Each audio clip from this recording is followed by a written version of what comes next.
Guys welcome back to one more mini short. ఇది మా Sunday specials. నా kitchen పరిస్థితి అయితే ఇది. వంట చేసేటప్పుడు కిచెన్ టేబుల్ ఏమంటారు, కౌంటర్ టాప్ అంటారు కదా, అదైతే చాలా చిన్నగా ఉంది. నాకు అక్కడ ప్లేసే సరిపోదు. ఇంకా బౌల్ కూడా అక్కడ నేను తోమను కిచెన్లో. ఇంకా ఒక్కసారి వంట అంతా అయిపోయిన తర్వాత బౌల్లన్నీ బయట వేసుకొని తోమేసుకుంటాను. ఇంకా సింక్లో తోమాలంటే చిరాకు వస్తుంది, చిన్న సింక్ కాబట్టి. ఇంకా సరే, ఇదంతా ఎప్పుడు ఉండేదే. కానీ సండే స్పెషల్స్ ఏంటి మీ ఇంట్లో చెప్పడం అస్సలు మర్చిపోకండి. మా ఇంట్లో అయితే మటన్. ఇంకా నేను వచ్చి 4-5 డేస్ అవుతుంది. అల్లం వెల్లుల్లి పేస్ట్ అయితే లేదు, హాలిడేస్కి వెళ్ళేటప్పుడే అయిపోయిందనమాట. ఇంకా బ్యాక్ వచ్చినప్పుడు ఇంకా అల్లం వెల్లుల్లి పేస్ట్ తెచ్చుకోలేదు. ఇక్కడ చేసుకుందామంటే ఫ్రైడే మార్కెట్లో తీసుకొచ్చారు మా వారు. సాటర్డే మొత్తం మొలిస్తే ఇంకా సండే అంటే మార్నింగ్ లేచి అల్లం పొట్టు తీసి పట్టేశాను. అండ్ ఈలోపు వీళ్ళకి ఆకలి అవుతుందిగా, మరి మనం అంటే అడ్జస్ట్ అయిపోతాం. పిల్లలకి హస్బెండ్కి ఆకలి అంటే ఆకలే కదా.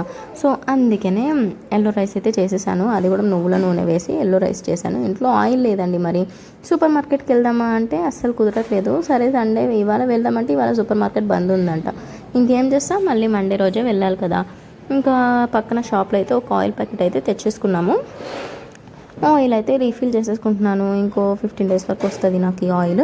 ఇంతకీ సండే తర్వాత మండే నుంచి పిల్లలకి స్కూల్స్ ఉన్నాయి కదా, పంపిస్తున్నారా స్కూల్కి లేదా? అమావాస్య అంట, మరి చూడండి కొంచెం జాగ్రత్త. సో ఫస్ట్ డేనే అమావాస్య రోజు ఎందుకు అనేసి మండే ట్యూస్డే 2 రోజులు ఇంట్లోనే, పిల్లలకి ఇంకో 2 డేస్ ఎక్స్ట్రా హాలిడేస్ అన్నమాట. సో వెనస్డే నుంచి అయితే పంపిస్తాను. అండ్ నేను చేసే మటన్ ప్రాసెస్ మీకు కావాలంటే కామెంట్స్లో చెప్పండి. వీడియో తీసాను, అప్లోడ్ చేస్తాను.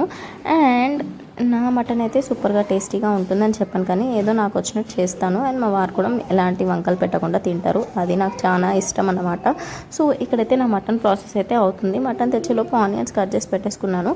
అండ్ మీలో చాలామంది మా వీడియోస్ చూస్తున్నారు కానీ సబ్స్క్రైబ్ చేసుకోవట్లేదు. చిన్న లైక్ కొట్టి సబ్స్క్రైబ్ చేసుకోవచ్చు కదా. సో ఇదన్నమాట ఈ షార్ట్కి.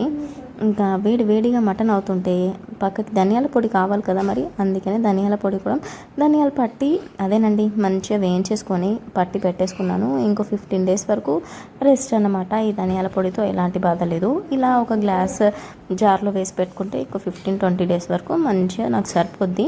ఆ తర్వాత సూపర్ మార్కెట్కి వెళ్తాం కదా, అప్పుడు మళ్ళీ తెచ్చేసుకోవడమే ధనియాలు. అండ్ మీలో ఎంతమందికి అల్లం వెల్లుల్లి పేస్ట్ చేయాలంటే ఇష్టం? నాకైతే మిక్సీ పట్టేటప్పుడు ఆ ప్రాసెస్ నచ్చుద్ది. మిగతా పొట్టు తీసే ప్రాసెస్ ఉంటుంది కదా, అదే నాకు బాగా కోపం వస్తుంది. అబ్బాయి ఎవరైనా ఉంటే పొట్టు తీసే వాళ్ళు ఉంటే బాగుండు అనిపిస్తుంది. మీకు కూడా ఇంతేనా? కామెంట్స్లో చెప్పడం మర్చిపోకండి.